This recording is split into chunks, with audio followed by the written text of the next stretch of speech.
How would you feel boarding a plane that was built before your parents finished school? Because right now, there are people doing exactly that, and I kind of find that equal parts terrifying and absolutely incredible. So today I want to take a look at 5 of the oldest aeroplanes still flying passengers around. So starting things off, we've got the Boeing 737-200. Now I don't mean the normal 737 you flew on last summer. I mean the original, ancient, pre-computer version. Canadian outfit Nolinor Aviation is still running one of these out of Montreal, and it's from 1974. 51 years old. It's got this sort of Mad Max armor kit bolted on, stone deflectors, belly plating, the works. Pilots apparently describe winter landings in it as controlled crashing. And the plane just doesn't care. Next up, we've got the Antonov An-2, which is a biplane. An actual biplane. Still carrying passengers. This thing first flew in 1947, and some of the original production batch are still operating, which puts the oldest ones at around 78 years old. It cruises at about 90 knots, which genuinely isn't that far off what some cars do on a motorway.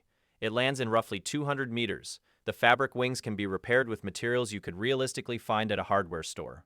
In Russia and Poland and Lithuania, these things are still hauling skydivers and tourists and remote community passengers. At number 3, we've got the Douglas DC-3, and specifically the one operated by Buffalo Airways up in Yellowknife, Canada. Registration CGWYR. This airplane first flew in April 1943. 82 years old, and it is not a museum piece. It hauls eggs and mining equipment across the Northwest Territories in conditions so severe that jet fuel would congeal like putty.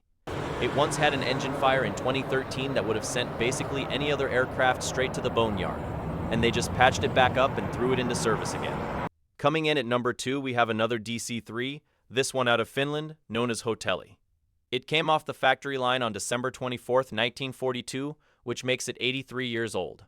It flew for Pan American Grace Airways, got grabbed immediately by the military for World War II, did a long stretch with the Finnish Air Force, and since 1986 has been flying paying passengers on scenic tours and private charters, including special events at 2,000 feet. Every single winter, it gets what is essentially a full medical checkup, eddy current scanning that can detect stress fractures narrower than a strand of human hair. The Finnish DC Association has already set aside funding for major restoration work in 2027 because they intend to keep flying it until the DC-3 design hits 100 years old in 2035. And the oldest of the lot, number 1, is N173D, a Douglas DC-3 that American Airlines received in March of 1937. 88 years old. This aircraft predates radar, pressurized cabins, and jet engines entirely. It was flying the premium Chicago to New York route when passengers dressed up to board and paid what would now be around $1,500 for a sleeper berth on an overnight flight.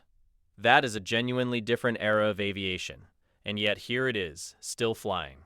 Still carrying people. Anyway, thank you all so much for watching, and I'll see you in the next one.